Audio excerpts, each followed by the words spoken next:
ബഹുമാനായ പ്രതിപക്ഷ നേതാവ് ഒരു കാര്യം പറഞ്ഞു. അമേരിക്കൻ ബസ്സിനെ കണ്ടാൽ പേടിക്കുന്നതാണ് ബഹുമാനപ്പെട്ട പ്രധാനമന്ത്രി എന്ന്. വാക്ക് ഇഡിയെ കണ്ടാൽ പേടിക്കുന്ന പ്രതിപക്ഷ നേതാവല്ല, ട്രംപിന്റെ മുന്നിലല്ല, ഏത് ലോകരാഷ്ട്ര തലവന്റെ മുന്നിലും ഭാരതത്തിന്റെ നിലപാട് പറയാൻ കരുത്തുള്ള പ്രധാനമന്ത്രിയാണ് ഭാരതത്തിന് ഉള്ളത്.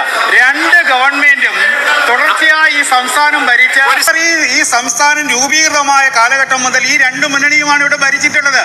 ഇവിടെ ഉണ്ടായ എല്ലാ സാമ്പത്തിക പ്രതിസന്ധിയുടെയും ഉത്തരവാദിത്തം ഈ രണ്ട് മുന്നണികൾക്കുമാണ്. നിയമസഭയ്ക്കുള്ളിൽ ഇന്ന് തീക്കളിയായിരുന്നു എന്നുള്ളത് എടുത്തു പറയേണ്ടി വരും. കാരണം നമ്മൾ കാലാകാലങ്ങളായി കണ്ട ഒരു കാഴ്ച എന്ന് പറയുന്നത് UDF LDF അങ്ങോട്ടും ഇങ്ങോട്ടും തല്ലുവെക്കുന്നതാണ്. എന്നാൽ അതിൽ നിന്നെല്ലാം വിപരീതമായിട്ട് ഇപ്പോൾ മറ്റൊരു പാർട്ടി കൂടി ഈ പറയുന്ന തോതിൽ നിയമസഭയ്ക്കുള്ളിലേക്ക് കയറിയിരിക്കുന്നു. 3 MLA മാരുമായിട്ട് BJP ഇപ്പോൾ നിയമസഭയ്ക്കുള്ളിലുണ്ട്. അതിൻ്റെ മാറ്റം എന്തായാലും തുടക്കത്തിൽ തന്നെ കണ്ടു തുടങ്ങിയിരിക്കുന്നു എന്നുള്ളതാണ് എടുത്തു പറയേണ്ടത്.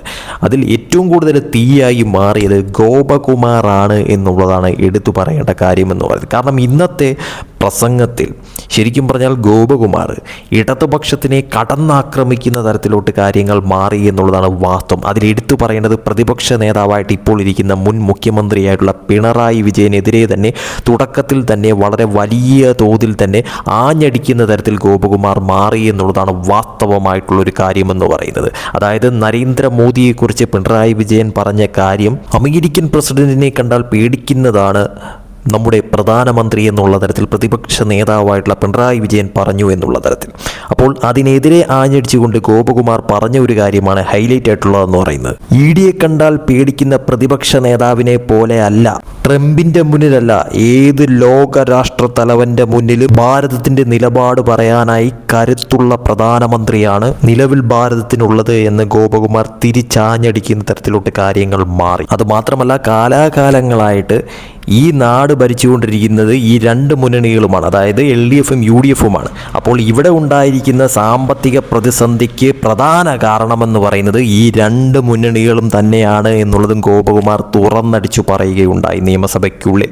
ഇതാദ്യമായിട്ടുണ്ടാകുന്ന ഒരു കാര്യമാണ് എന്ന കാര്യത്തിൽ യാതൊരു സംശയവുമില്ല. കാരണം പ്രതിപക്ഷത്തിനെയും ഭരണപക്ഷത്തിനെയും ഒരുപോലെ എടുത്തലക്കുന്ന തരത്തിലായി പോയി കാര്യങ്ങൾ എന്നുള്ളതും വാസ്തവമാണ്. അതോടൊപ്പം തന്നെ പ്രതിപക്ഷ നേതാവായിട്ടുള്ള പിണറായി വിജയനെതിരെയും അമ്പ് തൊടുത്തു വിട്ടിരിക്കുന്നു ഗോപകുമാർ എന്നുള്ളതാണ് യാഥാർത്ഥ്യമായിട്ടുള്ളൊരു കാര്യമെന്ന് പറയുന്നത്. അതായത് ഇഡിയെ കണ്ടാൽ പേടിക്കുന്ന പ്രതിപക്ഷ നേതാവ് എന്നുള്ള തരത്തിലേക്ക് പച്ചയ്ക്ക് പറയുകയുണ്ടായി ഗോപകുമാർ എന്നുള്ളതാണ് ഹൈലൈറ്റ് ആയിട്ട് കാണേണ്ട കാര്യമെന്ന് പറയുന്നത്. എന്തായാലും നിയമസഭയ്ക്കുള്ളിൽ BJPയുടെ പ്രാതിനിധ്യം വളരെ വലിയ തോതിൽ ഇപ്പോൾ പ്രതിഫലിച്ചിരിക്കുന്നു എന്നുള്ളതാണ് യാഥാർത്ഥ്യമായിട്ടൊരു കാര്യം. എന്തായാലും ഇത് കേട്ടതിൽ പിന്നാലെ ഈ പറയുന്ന തോതിൽ ഇടതുപക്ഷത്തിന് നല്ല രീതിയിൽ കൊണ്ടു എന്ന കാര്യത്തിൽ യാതൊരു സംശയവുമില്ല.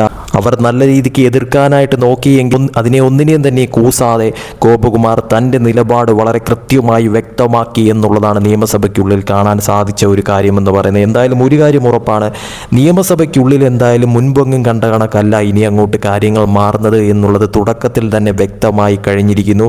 അതായത് അവിടെ BJPയുടെ 3 MLA മാരാണ് ഉള്ളതെങ്കിൽ അത് തീർച്ചയായിട്ടും ഈ പറയുന്ന തോതിൽ LDFനും UDFനും തലവേദന തന്നെയാണെന്ന കാര്യത്തിൽ യാതൊരു സംശയവുമില്ല. കാരണം അവർക്ക് അങ്ങോട്ടും ഇങ്ങോട്ടും BJPയെ പഴിചാരാനും കേന്ദ്രത്തിനെ പഴിചാരാനും കിട്ടുന്ന അവസരങ്ങൾ LDFും UDFും നിയമസഭയ്ക്കുള്ളിൽ പരമാവധി പ്രയോജനപ്പെടുത്തുമായിരുന്നു ഇതുവരെയും. പക്ഷേ ഇനി അങ്ങോട്ട് അത് നടക്കത്തില്ല എന്നതിൻ്റെ ഏറ്റവും വലിയ സൂചനയാണ്. അങ്ങനെ ഒന്ന് സംഭവിച്ചു കഴിഞ്ഞാൽ അതിനെ തിരിച്ചടിക്കാനും അതിനെ എതിർക്കാനും അതിന് വിപരീതമായി പറയാനും ഇപ്പോൾ നിയമസഭയ്ക്കുള്ളിൽ ആളുകൾ ഉണ്ടായിരിക്കുന്നു.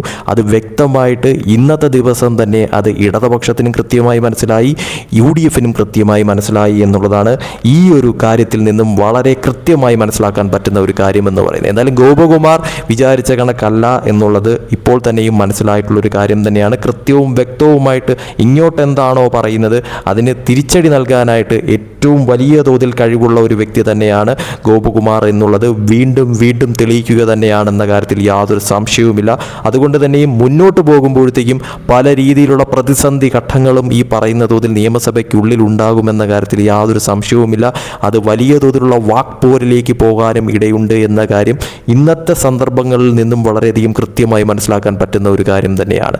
എന്തായാലും ഇടതുപക്ഷത്തെ സംബന്ധിച്ചിടത്തോളം വലതുപക്ഷത്തെ സംബന്ധിച്ചിടത്തോളം ഈ 3 പേർ വലിയ തോതിൽ തലവേദന അവർക്കുണ്ടാക്കുമെന്ന കാര്യത്തിൽ ഒരു സംശയവുമില്ല. അത് തീർച്ചയായിട്ടും വരും നാളുകളിൽ വളരെ കൃത്യമായിട്ട് മനസ്സിലാക്കാൻ പറ്റുന്ന ഒരു കാര്യം തന്നെയാണെന്ന കാര്യവും ഉറപ്പാണ്.